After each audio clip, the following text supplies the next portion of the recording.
is the first perpetual. This is the first serious Audemars Piguet out there, and they only produce I think 156 in yellow gold, and Yeah. very few in white gold, and I think single digit platinum, and so overall Okay. everything add up about 200 pieces over I think over 10 years of time, because you can see that everything has to be Yeah. skeletonized, and it's very 19th century skeletonization. So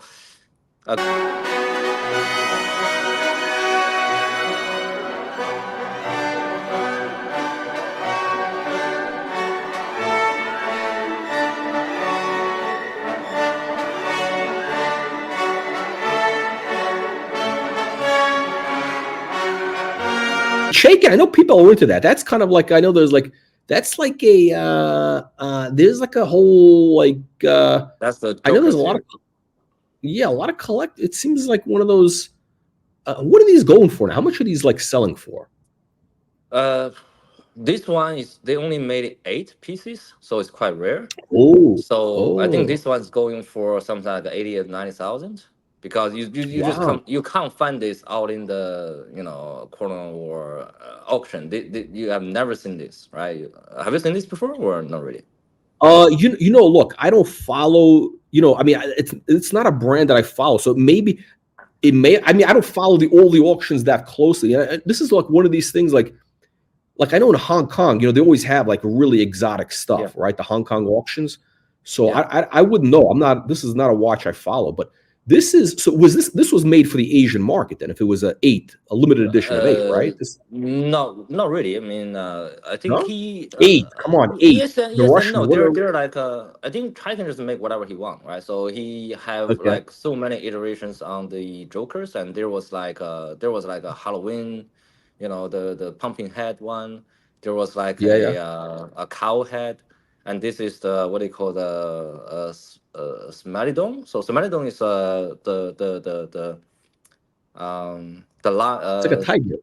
yeah, like a tiger from his prehistorical tiger, right? Went extinct, Yeah, with the two sharp teeth, right? yeah, yeah. Uh, Can so we they see the back? made. Sure.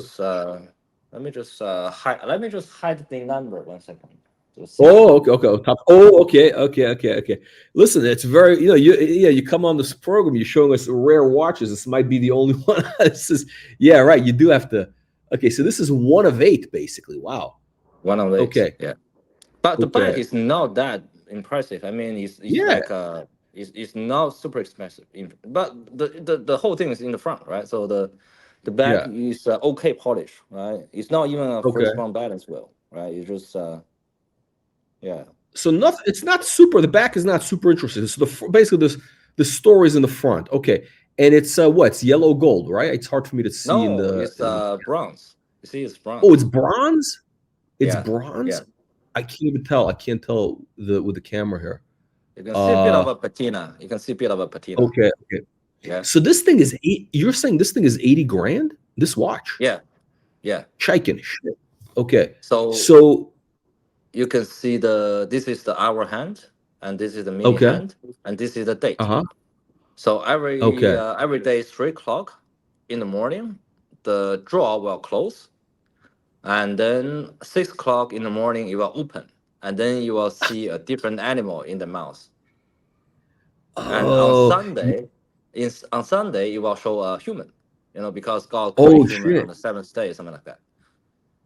Okay. Oh. You know, it's so hard to see because the camera is not. We can't see the detail. Okay, so You can see basically there's like a little armadillo I in see the there's in the something in mouth. it. Yeah. So okay. So the tiger is eating a different animal every day. Oh, that's very clever. Okay, that's clever. Shit. Okay, I get it now. I get it. Okay. So Yeah, yeah. this is okay. And also Wow. another thing interesting is that like you play with a cat, right? You always rub the Yeah. chin of the cat, so you can see Uh, the crown is now at the 3 o'clock position, but at the 6 o'clock position, like oh. you're rubbing, like if you winding the Oh. earth, it's like you're rubbing the chin of a cat. Oh. That's Okay, I See, the understand. details is like amazing, right? The details is amazing. The thought put I into it, right? understand. Okay, I Um, understand. just let me. Okay, now you can see the eyeball moving Yeah. to 9 o'clock. Let's just see Okay. the day change, right? Okay. Okay. Okay. Oh, hang on. You Hang on. see Okay. the mouse Oh. close, Oh. Okay. Okay. Okay. Okay. Keep going. Keep going. Okay. Okay. and Okay. then Oh, the it mouth will is closed. Okay. reopen. Now the mouth. Wait. The mouth Yeah, is you see the closed mouse now, close. right? Yeah, Closed. yeah, the mouse It's closed closed. now. Okay. And Okay. then 6 o'clock in the morning, it will open up again with now you can see it's like a goat inside, Okay. Okay. not Okay. armadillo. Oh, okay. Now I see the teeth. I didn't. I wasn't able to really see the teeth. Okay, I see the Yeah. teeth now. It's got teeth. Okay, I didn't notice that. It's got the little teeth, the white teeth. Okay. Wow. Okay. Okay. So yeah, it's fucking crazy. Wait, hold Maybe on a it's more second. Now you durable. have, you have, I think, two Royal Oaks, right? You got the skeleton. You have a perpetual. I think you have a perpetual. I saw, right? Yeah, I have the. This is the historical pieces. This is the historical pieces. 1 second. This is the 1986 or 87. Okay. So Oh shit. Okay. Yeah. this is Oh the my god. first. This is the first perpetual. This is the first serious Audemars Piguet out there, and they only produce I think 156 in yellow gold, and Yeah. very few in white gold, and I think single digit platinum, and so over Okay. everything add up about 200 pieces over I think over 10 years of time, because you can see that everything has to be Yeah. skeletonized, and it's very 19th century skeletonization. So I'll give you another example, Oh right? wow, So that is thin. Can you hold it up in profile? Hold that up in profile, please. this one, Wow. this is thin. Yeah, This is that's how thin really that thin. is. Yeah, That's it's amazing. Yeah, it's very amazing. it's very comfortable. So you can Yeah. see there are two skeleton watches. So the right hand one is the Oh shit, that's The Parmigiani, right? probably yeah, yeah. And then the left hand side one is yeah. I mean I've really got a better camera. The left hand side one Yeah. is like the AP, right? The first Yeah. ever perpetual. You can see the right hand one is very modern finish, right? So you can see they even adding like like a sandwich, the movement. So everything is done Yeah. artistically, all the chamfering, anglage, this and that. Um, so it's showing the design. The right hand side one is more on the design of the skeleton watch, and the left hand side one is more on the engraving. So it's about Yeah. how you can make everything made by hand, engraving, and also make it skeletonized. You see there's a lot of engraving from the Yeah. back. So I it's think totally two design language. It's totally yeah, so the design language change over in the past 20 to 30 years. Now yeah, it's more focused on how you design the watch, how the gear train work, where the mainspring, how you can cover cover the empty part, right? So Cartier also done a very good job in skeleton watches. And if you look at old skeleton watches, it's very much showing off, the hand making skills. yeah. Um, Y- so yeah, this is You, this is actually yeah. Go ahead. this is funny. I mean, this is like you're going from okay, so this is like an encyclopedia of watches. Like whatever watch I mentioned, you pull one out, like you have one right there. So this is great. You're going from a $300, you're going from like a Russian that I can't watch to the like a Grail, the Audemars Piguet Perpetual, which is and this is the factory diamond bezel. This is the fact. This is like Actually, skeleton. No, it's this is aftermarket. No, no. is it? I'll show you. It is aftermarket. Oh shit. I I keep my factory bezel here in case I want Oh, okay. to sell it or swap it. Yeah, yeah, I mean, I always like the AP have bit of a bling, so I have the best yeah. jewelry setters in Hong Kong. You know, it look very Okay. good, right? You don't see. Yeah, it looks. I've seen It like looks. aftermarket. Yeah, it looks It look great. Now, factory. yeah. Now, how much did it cost to do that? To do that in Hong Kong, Uh, the bezel. shit, I forgot how much I spent. 100,000 Hong Kong dollar, something like Okay, that. it's like what, 12 grand US roughly, Yeah, 15 12 grand, grand something like roughly. that. Yeah, because you also Okay, have to make okay. the gold, right? You have to make the gold bezel. Yeah, You have to make the the dime. screw. Yeah, You have to it's set a lot of diamond. work. So yeah, a bit of a laboring Okay. going on. Yeah. And how close? By the way, how close now? So that bezel, the gold, the tone matches Yeah, because they made this is that yellow bezel, gold. right? So, This is yellow gold. So and but yellow gold, you don't worry about the because you see the rose gold. You need yeah, to really match the shade. You see, there's rose gold, the okay, yellow gold. Yellow gold, you don't yeah. really. Yellow gold is yellow No, gold, but right? Everything, every no, yellow but gold is look the same. I think Audemars Piguet, I think their gold has a different, warmer tone than, let's say, Rolex yellow gold. No, I think it does. Uh, uh, I think the I think they difference is use very subtle. The difference is very subtle, and mm, also the jeweler were also matching he'll know how to do it because I matching mean, the. it looks like I thought, wow, this looks factory, right? But I don't think. But again, that's an There interesting was point. This no is like factory early. diamond. There Yeah, there was was no no factory factory diamond. diamonds in the early '80s. Yeah, yeah. No, So yeah. okay, so so it's interesting. So I think like yesterday, we were doing when you hopped on, I was doing a reaction to the Archie luxury thing where that guy had like two APs, he had the chronograph, and I was saying the real watch to get if you want another AP is the Perpetual calendar. That's like their best.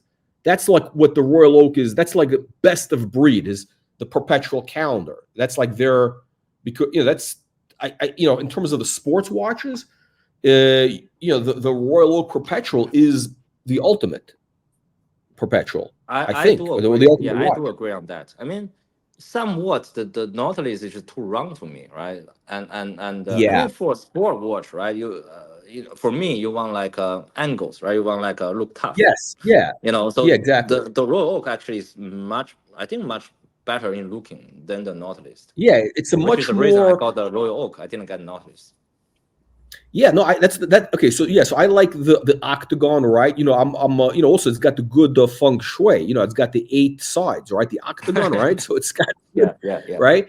And the design I find is much more like timeless, whereas the Nautilus has got, it's like a kitschy kind of gimmicky, like, oh, it's made to look like a diver's helmet or a window on a ship. Mhm. It's a little bit too, I don't know, it's a little goofy.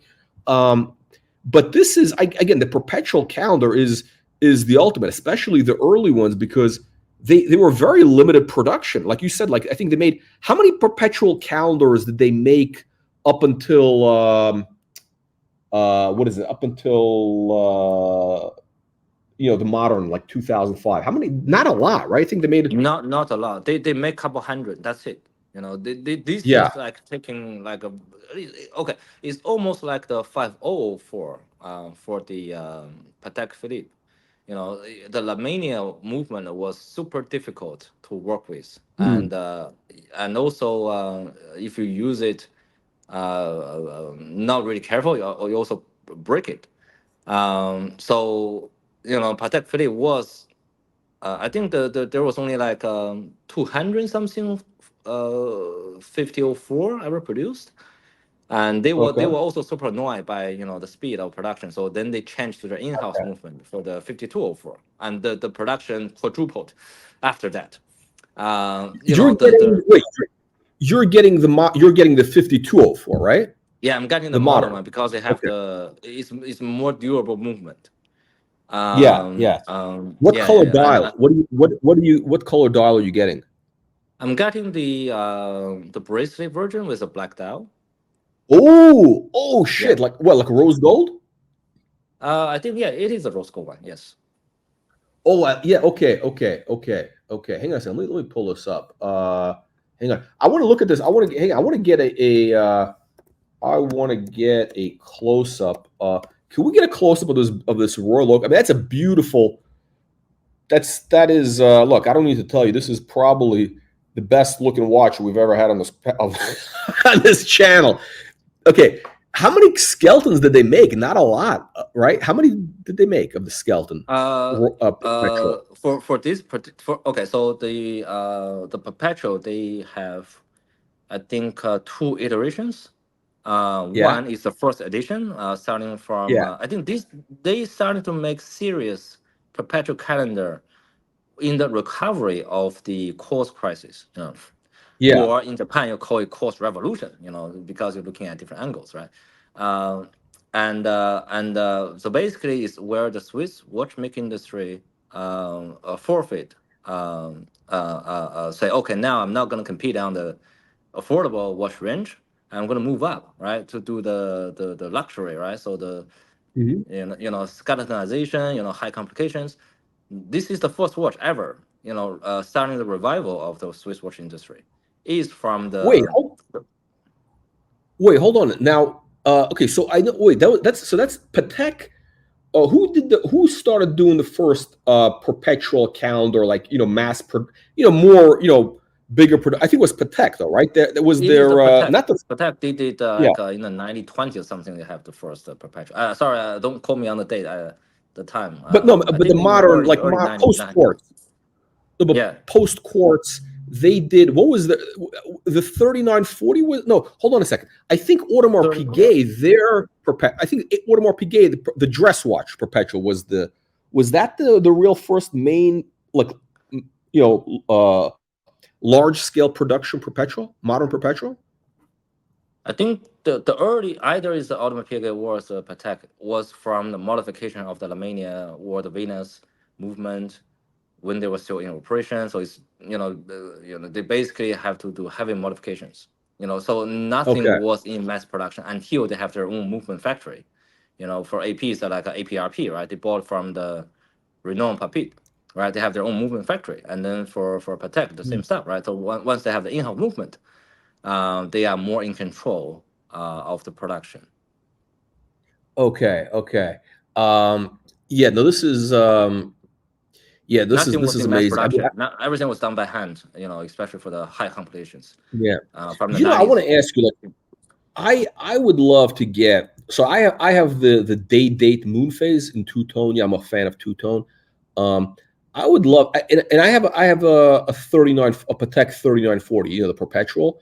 I would love to have a Royal Oak perpetual, right? And again, I can't wear the new modern size; they're just too big. But what would you say is kind of like they made it they're hard to get. It's what would you say it's a good buy these days for like sort of like a 19. What would you say is the good is kind of the sweet spot for AP perpetual? We're talking about 19. Uh, Oh yeah. Oh shit, that looks so good. yeah. Oh shit. Yeah, So yeah. Diamonds. Wow. Wait, so let's put that back. Let me right. bring that back. Bring that back. Bring that back. Bring that. Okay. Oh Okay. wow. The diamonds make such a big difference. And you know what? On the bezel, they really like and with the skeleton, because the diamonds, it works, it kind of because everything glitters, right? You Mm. got the bracelet plays with the light. The bracelet had, the Royal Oak bracelet always had that beautiful, like, the light bounces off all the facets. You got the move your wrist. Let's see See?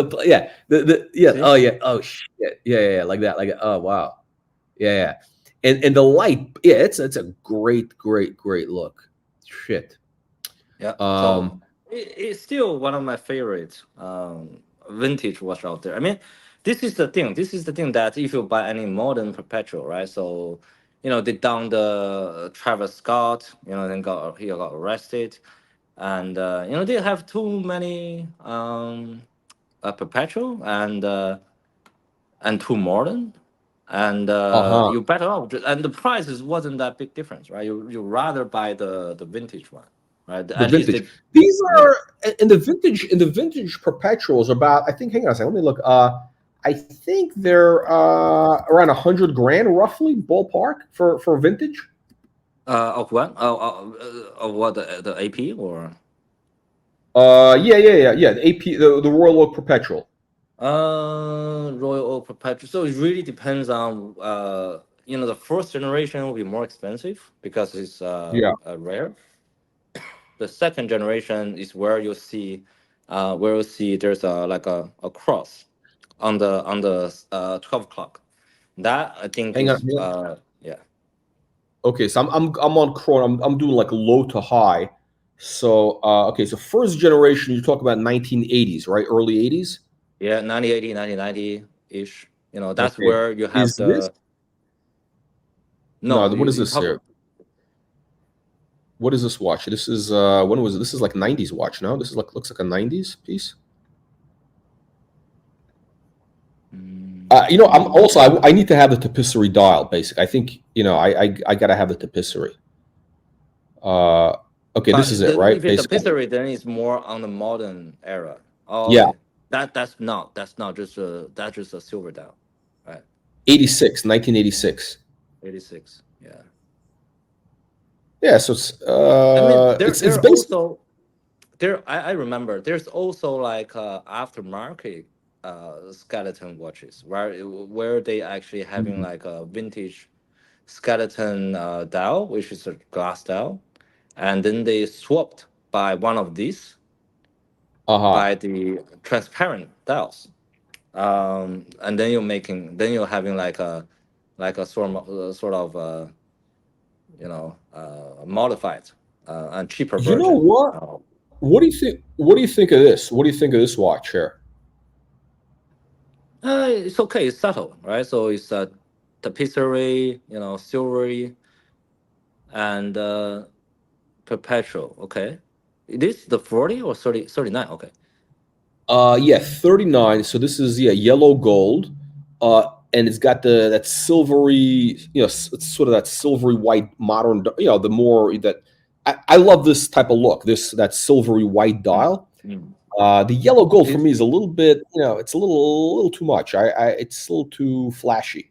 Uh, but it's again, you wear like a Royal Oak Perpetual, one flashy, right? You want attention. Uh, you know I which mean, one I if you have? I have a dual time like this. I have a yellow gold dual time, same design. Yellow gold with the silvery white dial, which is 36 millimeter. I think it is 36 and a half. It's actually very comfortable for me. It's actually very comfortable. Uh, hmm. but would you say? Do you think like okay? So this watch, these are about 100. Do you think this is a? Would you buy this watch? And I know you have you don't, but if you were interested in a perpetual, would you buy this or would you go earlier? Because this is 2007. It's really, I think, on your, let's say, for your budget, right? So I think for everything, we don't want to overspend, so we set a budget. And I mean, if it's within the 100,000 budget range, yeah, I think certainly. Either I'll get actually, if it is me, I might just getting the whole yellow gold dials with a yellow gold finish, right? It's I think just Mm, classy in that way. okay, okay. So this Uh, is what is this? This is 1990 yeah, skeleton dial. this is the one I refer to. This is a aftermarket dial. This is Aftermarket dial. Okay. not aftermarket dial. I think maybe this is a genuine dial, but they are changing they are doing like a transparent dial on um, a regular perpetual. So this is not heavily Oh, skeletonized. If you're looking at the okay, back, okay. yeah. So I see.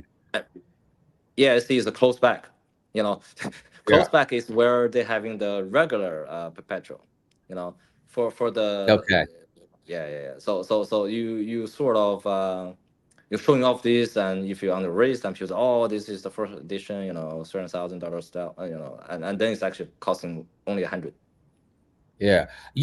I'm thinking so basically for modern, let's say a modern perpetual, which is, like a 2007 model. I mean, which for me that's fine, right? And I like the tapisserie, but for the same price, am I better off just sticking to like the 1980s because those are, much more limited production? If you had I to mean, if you choose, have a because it's the same chance, if price. you have a chance, then I would say go with again. I think first thing first is that we want to buy number one, the watch we like, and two, the watch we like also appreciate the value. The two will be a Yeah. bonus. Um, I sometimes people say, "Oh, I'm just gonna chase after the rarest model," but if that happens to you Yeah. not really like it, you just say, "Oh, it's super rare," right? So you end up just putting in the box, never wear it. Honestly, for me, I'm like, the up, the only way I can justify like spending like real money for a watch, meaning like, I don't know, let's just say like, I don't know, over 20 grand, let's say, the only way I can really justify, because I got enough watches. I probably have, I don't know, 13 watches by now, whatever. Like, the only way I can really justify it is if I know that it has some upside potential. Again, I'm not saying, oh my God, it's going to go, it's going to triple in value in a year, but I Yeah. do want it to like, do better than inflation. It's kind of like if the watch can appreciate, let's say 7% a year, 5% a year, I'd be happy. Because then I Okay. can justify, Okay. in my head, Okay. like, okay, you know Okay. what? It's better than being in the bank. So, Okay. would you say In that this case, I watch? was in that. Yeah, in that case, you definitely need a rare and like 9080 ish, because it's limited in supply. I Hmm. mean, okay, so in typical, let's say in investment, right? So the first thing first is the risk management, Yeah. and so looking at how we manage the risk is where we're looking at in what kind of the odd the price could let's say go up or go down. Yeah. Exactly. And Exactly. Yeah. in the typical case, let's say for the Richard Mill, right? So you say, okay, it's super limited in production, so giving a limited number of people want it with even less in supply, then the value will go up. You only need one to, let's say you only need a couple of buyer wanting Mhm. to have a particular model for that model price to go up. So once the model price goes up, it become it becomes say the price at the time. So at that particular time, your watch will be worth that money, but only in limit of that time period. And then you will have the opportunity to sell it for profit, right? If nobody trade or the price trading down, then you'll lose that opportunity. So basically, what Yeah. I'm trying to say is, if you go for a rare and let's say a watch, um, your chance of having a few, let's say, player in the field wanted that particular model Aha. will be quite high, and then you'll have a higher opportunity um, to Yes. sell it Yes. when somebody at some point, right? At some point, Yeah. maybe by opportunity, right? There will be a few people say, I just really want that first edition of Royal Oak Okay. Perpetual. That's actually a very, okay. So you articulate actually a very good philosophy. watch, watch investing philosophy. Basically, yeah. So essentially, if you're again in that kind of something where there's limited production, so then there's limited production, meaning there's not going to be anything coming out against you, right? You're not competing with a lot of supply, and all you need is one or two of these like kind of outlier type buyers, and that totally shifts the market, right? That's like and Yep, that yep. becomes the new benchmark. Okay, so yeah, now 2007 is kind of like, yeah. So I don't like, the thing is though, you got, again, it's the trade-off. Like I don't like the earlier watches like this. It doesn't do it for me. Like I need to have the tapisserie.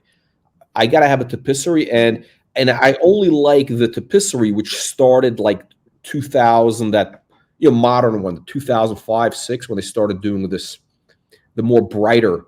Uh, I'm just now this. How do you know what the size of the production was on this kind of this era, this 2007? Is that I mean, I think the production will be relatively high if it is not a skeleton watch, because the only reason that production was low for skeleton is that they can only do it by hand.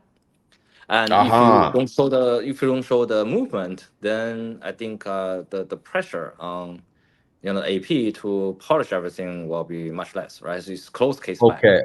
So But this watch, wait, this watch has open. It's got like a little it bit is. of It's a JLC movement. Yeah. yeah.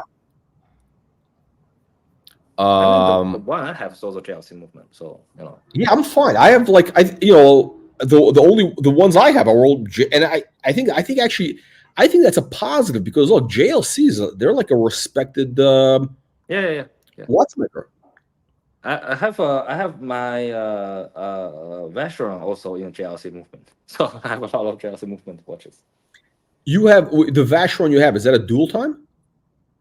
No, I have the 90s Vacheron. The 90s Vacheron, what is that? That's It's the what kind Mercator. of watch? Oh, okay, hang on. Oh, you're gonna show it? Hang on, let me see. Are you showing something on camera? Oh, there we go. Oh! You know what? We actually talked about this on one of the because a couple of these came up at auction in Hong Kong. Yeah, I bought it. That's me. Oh shit! You're the guy.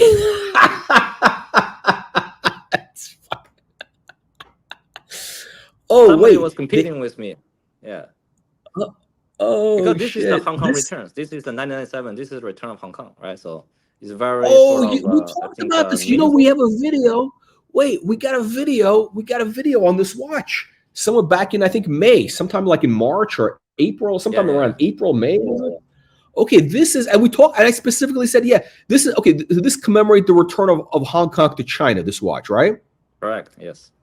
And I said, yeah, this watch is going to be big. Actually, I had a guy, we were talking on it about the watch, and I said, yeah, because especially I would say in China, because that's a very, they're very proud to have Hong Kong back. It's a big, nationalist type of thing. So this, what was the price? How did the price do? How much did it go for versus the estimate? I think estimate was like 40. I think it went up to 90. Okay, double. Yeah. Okay. So you know what? If I remember, the thesis that I had was that now, Bruce, the thesis I remember I had was okay. This watch is probably going to be guys who want to look good, and for the Chinese government, they're going to compete to win this watch because it's going to make them look like a real. I'll wear this when I report it back to China. Right? What's that? Travel watch. Hey. I'll wear this when I'm reporting back to the Chinese government. Ah, yeah. Oh shit! No. Okay. What was the production? What was the size of the production for this watch? For this one, they only make 30 in the rose gold and 30 in the white gold. That's it. 60 pieces. Okay, but is 30? Wait, hold on. 30 is that a good number in the is that an auspicious number? 30 is that like? No. I think they make 30 for all the specialized mechanics. So the Return of Hong Kong is not the only one. They did like there was a special edition for Japan. There was a special edition for Germany. There was a special edition for North America. So they did a lot of special editions. But this one here, the Return of Hong Kong, that's like a specialized. How many of this did they make in total? What's that? This is a special edition for China, right? So they made everything Mercator special edition, 30 pieces. Total of everything. But for the China, for each specialized style, they make 30 yellow gold. 30 rose gold and 30 white gold. For each, okay, so there's 30 examples of this. Okay, so okay, and this is this is like a retro. It was like it's like a retrograde movement or something, right? Like a retro. It's a jumping hand. Jumping. I'm sorry, you're right. Jumping out. Okay. See. Yeah. Do that again. So this is right hand side is a minute. Yeah. You see? Oh wow, that's fast. And then you jump to 12 o'clock, and with the 12 o'clock, you do the big jump back to 1 o'clock in the middle. I'll show you. Yeah. See? Yeah. Jump to the 1 o'clock.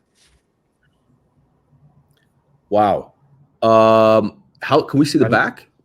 This is also, you see, this is a JLC movement. Yeah. Wow. Yeah, oh yeah, that's okay. That's right. You meant.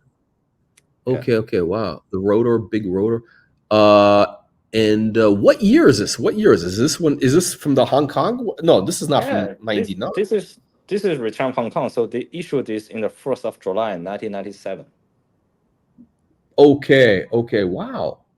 So that watch is almost what? It's almost like 27 years old, 28 years Almost old almost. 27 years. Yeah. Oh, hold on a second. Is that 20 or Okay. 30? 30, 30. Yeah, 30. Yeah, How almost many 30 years. now how many people were competing? Was there a lot of action in the room for that watch? Yeah, shit. It was pretty heated competition. I almost give up. Yeah. Okay, so no, because it's interesting. I don't know. I guess it's a sensitive topic, right? Because there's some people in Hong Kong, they don't want to go back to China. Some do. It's a very there's both sides, right? Like a lot of but then again, how many China population who are 1.5 billion, a billion and change? 1.4 billion. 1.4, yeah. So there's a 1.4 billion, and Hong Kong is only what, 20 million? 20 million probably? Oh. Something like that. If you plus the tourist and temporary stay, it would be more than that. So there's a lot more, yeah. So I think that watch, so I'm a fan of these type of things where there's could be a unique demand, because again, China market, a huge market, right? 1.5 billion people wanting that watch, and that's a very, that's like a very, very important watch. I think it's something which any real patriot will want that watch, right? So you got to have in 1.5 billion people, a lot of people who'd want it, and there's only 30 made, right? So you only need a handful of people. This is exactly. You only need a handful of people to push the price up. Right now, this watch price doubled. Yeah, exactly. Okay, so by the way, that was how I justified buying my Jacques Droz with a meteorite doll, because they only made people. Yeah, they made 88. They made 88 of that, which is obviously it's not that little, but they made 88. So I kind of figured, okay, you know what? Worst case, because that it appeals to the Asian market, the Jacques Droz. So I figure, look, in China they got 1.5 billion people. At some point, that watch, somebody's, you only need a few people to make a difference for that watch. Of course, that's completely stupid. That's not a rare watch, the Jacques Droz. Okay, so for any given industry, right? So I actually have friends make home runs, selling like a face mask, right? And face masks. Okay. Yeah, during the COVID. So the typical case is that they are at the verge of shutting down the factory because it doesn't make any profit. And then they will sort of say, I just try another year. If nothing happen, we just shut down everything, right? Sell everything. They were piling on all the materials, and all of a sudden COVID hits, right? And they couldn't keep up on the production, and they make so many money, right? And then they sold the factory. They just settled for their life. And when there are new people say, oh, this is a good opportunity that let's just make face masks because of COVID, those people lost everything. So they came in late. They were late to the game. They were late. So for any, let's say, watch collecting is the same series that you have to be in the market, you have to be in the industry, you have to be holding off early. You got to be when things take off, you will not have time to react. And exactly. What's funny, Bruce? What's funny? Hold on, bring your watch back up on screen because I want to tell you this is a funny story, right? So I'm involved in bring the Vacheron. Bring the Vacheron. We gotta get. I want to see if maybe maybe China will sponsor the show. We need some sponsors. We need okay. So it's great. Yeah. Bring it up close. Bring it up close to the camera. So I'm involved with. So okay. Oh, there we go. Yeah. So I'm like, I deal with stocks, right? And I always tell people, look, you got to be in it. It's like surfing, right? Like you got to be in the water, deep, far in the water, waiting for that wave. You can't, for that big trend, right? Like the next big theme, whatever it is, right? Whether it's COVID, AI, whatever the hell it is, right? You got to be in it. You can't rush in after it's already moving, because by then it's already, you're going to be late. You want to be in early You'll be the where, exit liquidity. You'll be the exit liquidity exactly. for the people already in. Right, exactly, right. So that's the idea. You want to be in early where you have it's been kind of de-risked. So okay, so and it's kind of the way I look at watches in a way, because I'm again, I have to justify it somehow. So I have to look at something where okay, it's been, the price has been beaten down. Like, let's say, I don't know, the Patek Ellipse or whatever it is, right? The price, something has been beaten down, and there's not much lower it can go, and all I need is, because everything is in cycles, right? Everything is like fashion, right? They come back and forth, small case, big case, different two-tone. So, it's interesting. So, but yeah, this is cool. By the So way, how is the market in China, or the watch market? Like I'm talking about the it's mainland market. it's shit, right? It's even worse than Japan, right? So back then, Japan was like affordable watches with a lot of variety, a lot of serious players flipping, and you can see a lot of good stuff. Now, the Chinese watch market just collapsed, right? I mean, collapse. Hmm. People selling off their assets, because this is the thing. This is thing with the housing market. Yeah, I think we're trying to avoid any political topics. yeah, But the housing market has fallen, and when the housing market fall, people have less perceived wealth, and yeah, it is everything in people's mind. People doesn't spend because they think they have less perceived wealth, and because of their house now worth, let's say, 30% less than what they pay for example, or what is the market value. How much? um, Well, you're basically, you're on the ground there. How much, like, so, like, I'm reading articles in the U.S. It's like, oh, I don't know what's true, what's not, but like in reality, the real estate market, like in mainlands, in the main cities like Shanghai, like the main cities like Shanghai, Beijing, whatever. How have prices for real estate fallen in those markets, or is it just like those, the ghost cities? What's the oh, okay, okay, real okay. estate? uh, okay, so it is be grossly irresponsible to talk about, as I say, the property market like a very generalized term, because Yeah, even in the big city there are like different suburb. They are the ghettos, they exactly. are Yeah, the luxury community, they are the What gated what do they community. say? All real estate is local, right? That's the expression that they say, Yes, right? It's all yes. So niche. the prime location will still trade very strongly. What you Okay. see that the market is dead is where you have, let's say, high density. The this is also a typical thing in any way of trading, is that when price goes up, even the shit, let's say, property price also goes up, Goes up. Yeah, because yeah, they're trending with the market. But when things go down, the shit property will go down even further, and the yeah, price will collapse. And because they're, the people that having, let's say, not so good location, not so good condition house, will have, let's say, less resilience toward, let's say, yeah, financial turbulence, yeah, compare, let's say, to the wealthy community. So in any, I'm not saying that the wealthy community housing price is not dropping, but it dropped much less than, yeah, yeah. let's say, the high density areas. But people were looking at the index. They say, oh, the whole market collapsed because they're like Yeah. 100,000 But houses on it's sale. like in the U.S. During the GFC, the markets that it got hit was like like Las Vegas, Phoenix. Those dropped like 75%.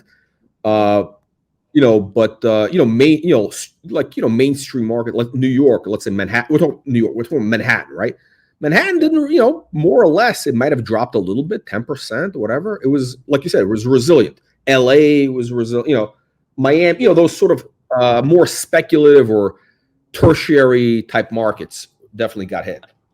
And also, the issue with the upper market sales is that they don't sell on the public, right? They will sell behind the closed door, and they will sell through agent, buyer agent, or seller agent. They will, let's say, change hand on the property off the market. So a Yeah. lot of the liquidity, the prices is not transparent. So this is a typical thing with statistics, right? So Yeah. you can't really believe the statistics. Um, you believe a portion of it, but not the whole thing, right? So I think the Chinese property market will continue to drop because the price was just so high, but Mm. it will hit at some sort of bottom and consolidate, and then either go up or go down. But again, looking at the birth rate, it doesn't look good. The whole world birth Yeah. rate is shit. Yeah. So you're probably looking at the property. We consider from the Japan market, right? So you go into Yeah. Japan, Tokyo, everything's good. Ginza, everything's great.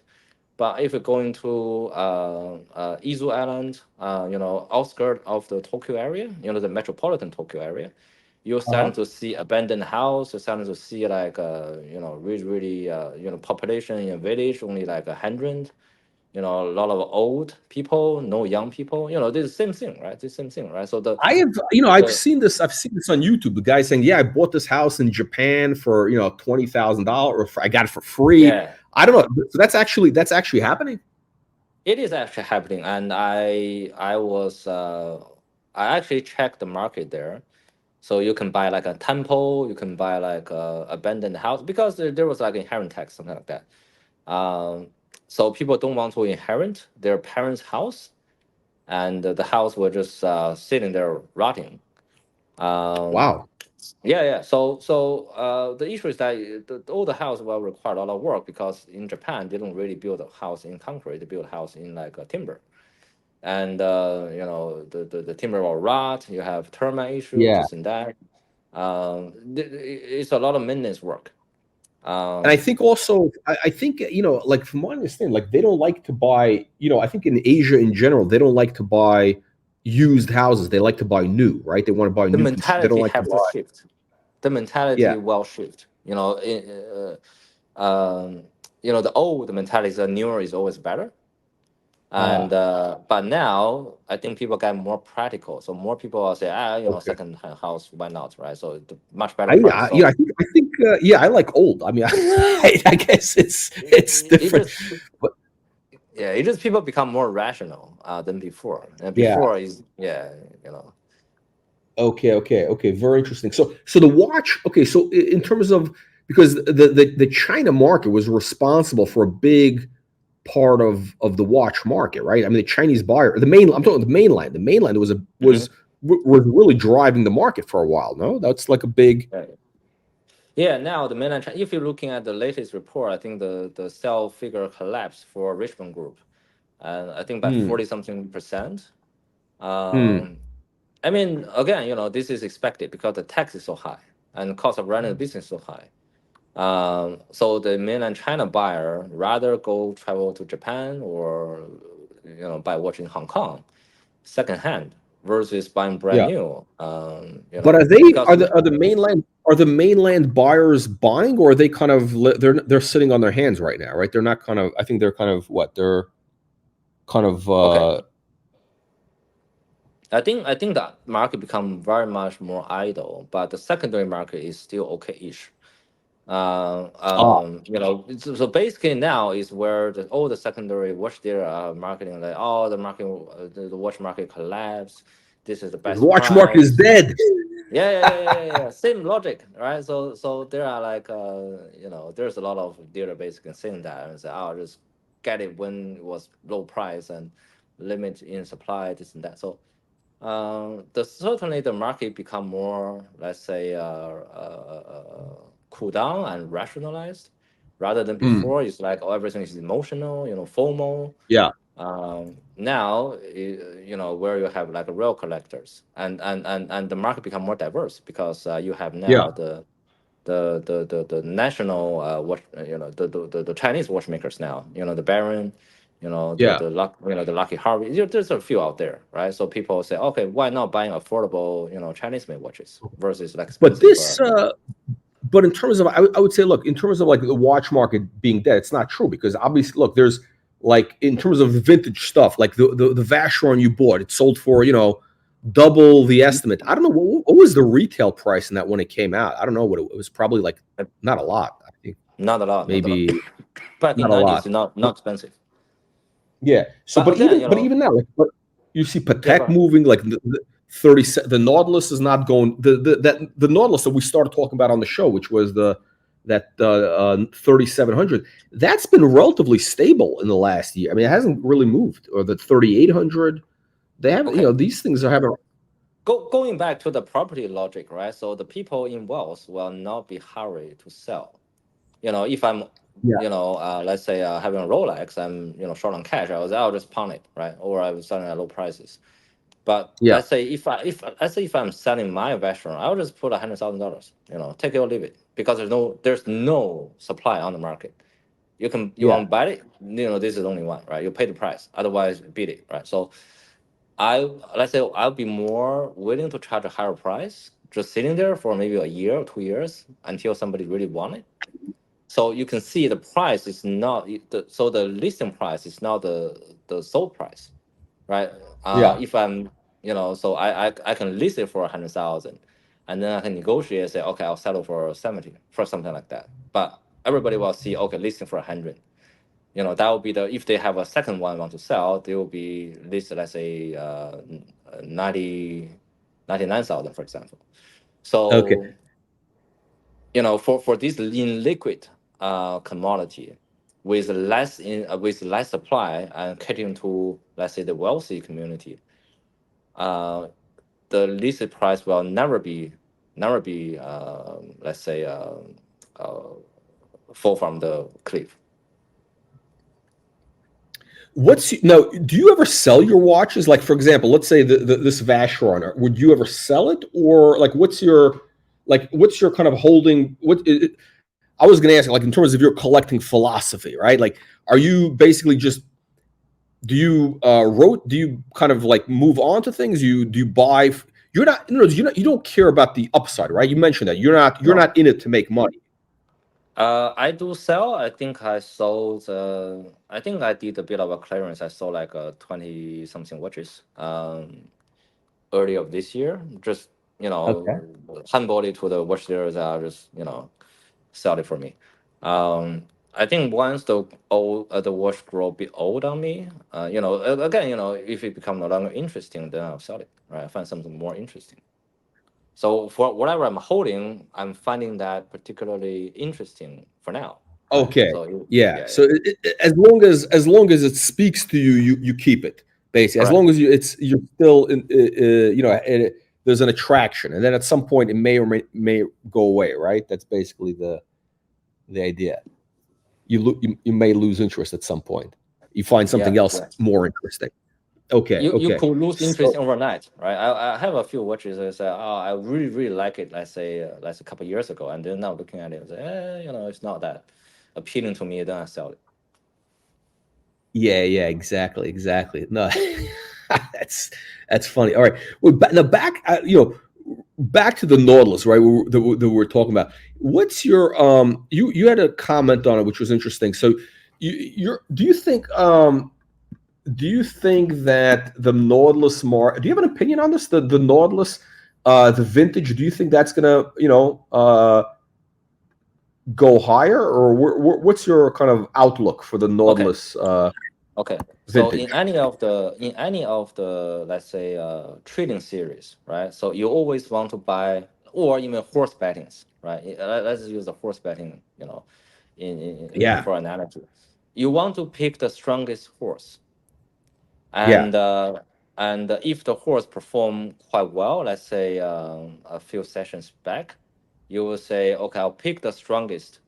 So, in my opinion, although I don't like the Nautilus, but it will still be the most well-known and most, I think, strong contender when, let's say, the next bull market for watch coming. And I would say the Nautilus will be the first to react on pricings, because so Oh, really? because it's so well known by everybody. One, Yeah. and it have sufficient liquidity out there, because the issue Yes. with all the independent watches, right?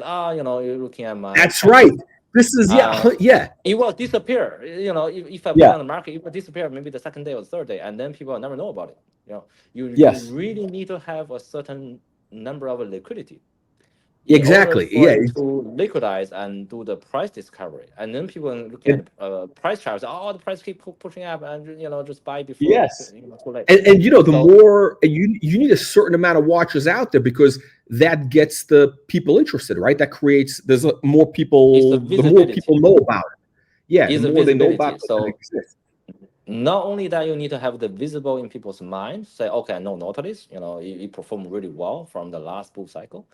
You also need the visibility on the market where you have a plenty of Nautilus for people to choose, because sometimes the power to choose and compare is very important in the user buying experience, because they say, okay, I'm now finding the best deal. The best deal is about the best deal, and it gives them the comfort. Because if you only have one, you say, oh, what happened to this watch? It's not working, this and that, and also not enough liquidity. So you really need to have a well-known brand of a well-known model with enough watches out there in circulation and in various of conditions where people Yeah. can mentally think they're getting the good deal, right? It doesn't matter if it's a good or bad deal, right? So if Yeah. they Yeah. believe it's a good deal, it is a good deal. Yes.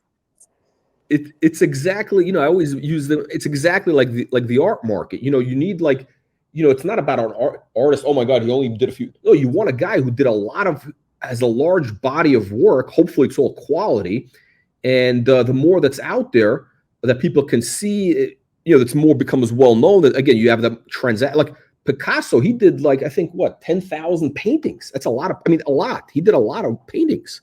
Mm. No, maybe not 10,000. But he did. There's at least 10,000 unique pieces he did. Between drawings, paintings, but thousands of paintings. So maybe 4,000 paintings he made. So there's a he became a blue chip because of that.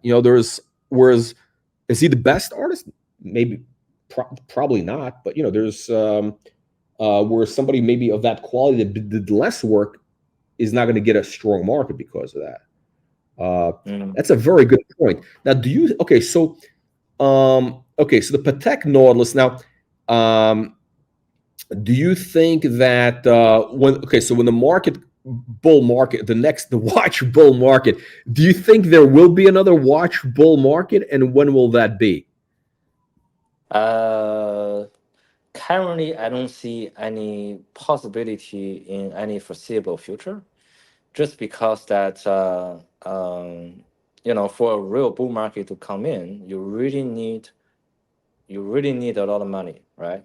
And you really need people to believe that they are living in a the future is bright. The issue with bull market is that people have to believe the future is bright. I'm going to make a lot of money in the future, so that they will spend now.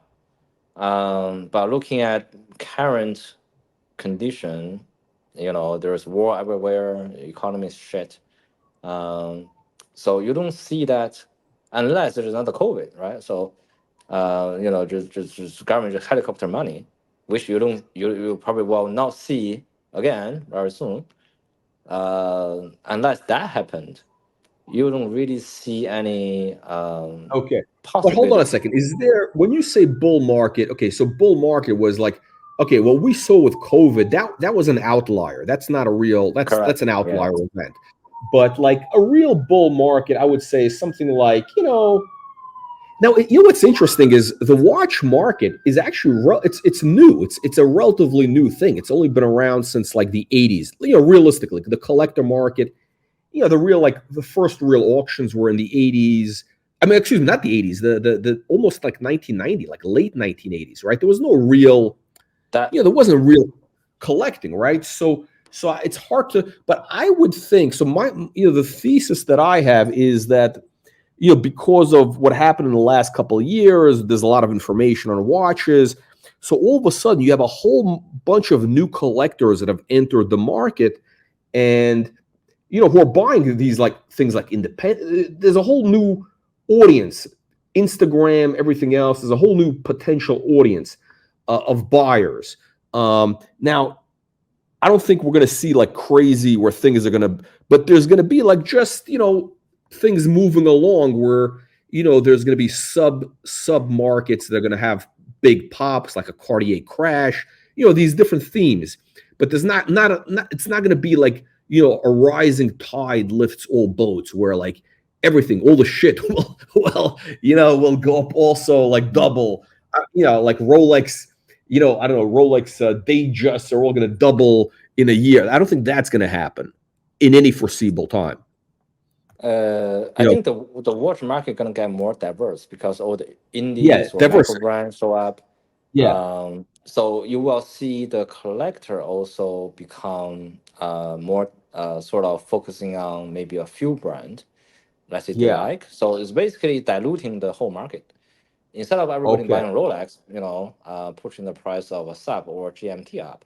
Now people Yeah, buying micro brand this and that. So yeah. uh, Like in you, any you of the market. basically, you're an example. I think you're an example of kind of like a collector. So I mean, like obviously you're like a much more advanced, but basically you're the example of a guy who started with Rolex or whatever it was, right? And then all of a sudden, you really discovered new interests, and all of a sudden you're in all these different areas.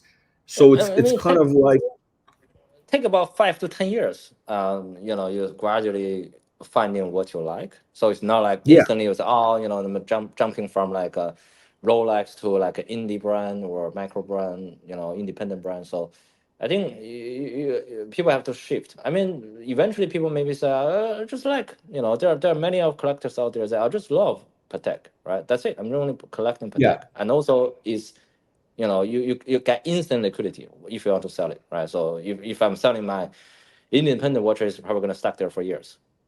yeah. It's tough.